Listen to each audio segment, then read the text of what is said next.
आगे बढ़ें और बात करें कि माली साल 2023-24 का बजट 9 जून को ही पेश किया जाएगा। वजारत खजाना की जानिब से वाजे कर दिया गया सालाना प्लान कोऑर्डिनेशन कमेटी का इजलास 2 जून को मुनक्किद होगा।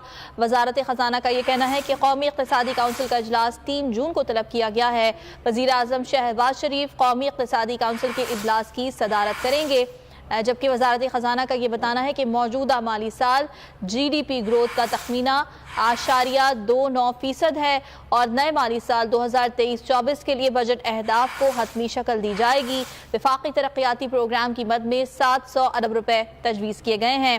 वजारत खजाना का ये बताना है कि वज़ीर आज़म वफाकी तरक्याती प्रोग्राम 1000 अरब रुपए तक बढ़ा सकते हैं, जबकि अगले माली साल के बजट का मजमूई हजम 14,600 अरब से जायद रखने की तजवीज़ ज़ेर गौर है। उमर हयात हमारे साथ मौजूद हैं। उमर हयात, बताइएगा मजीद इस बारे में। बिल्कुल जी, जो बजट के हवाले से अहम जो चीज़ें सामने आई हैं और वजारत खजाना के मुताबिक माली साल 2023-24 का जो बजट है वो 9 जून को पार्लियामेंट में रहेगा और सालाना प्लान कोऑर्डिनेशन कमेटी का जो इजलास है वो 2 जून को मुनक्किद होगा। कौमी इक़्तिसादी काउंसिल का इजलास 3 जून को तलब किया गया है और वज़ीर आज़म शहबाज शरीफ कौमी इक़्तिसादी काउंसिल के इजलास की सदारत करेंगे।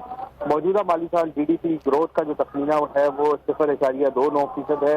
नए माली साल 2023-24 के लिए जो है वो बजट अहदाफ को हतमी शक्ल दी जाएगी। वफाकी तरक्याती प्रोग्राम की मद में 700 अरब रुपए तजवीज़ किए गए हैं। वज़ीर आज़म वफाकी तरक्याती प्रोग्राम 1000 अरब रुपए तक जो है वो बढ़ा सकते हैं और अगले माली साल के बजट का मजमूई हजम जो है वो 14,600 अरब से ज्यादा रखने की तजवीज़ है। बजट में आवाम को रिलीफ देने के लिए कमेटियां भी कायम कर दी गई हैं और अगले माली साल के लिए मुआशी शरह नमू का जो हदफ है वो 3% से ज्यादा रखने की तजवीज़ है। जी ठीक है उमर हयात, अपडेट किया आपने, बहुत शुक्रिया।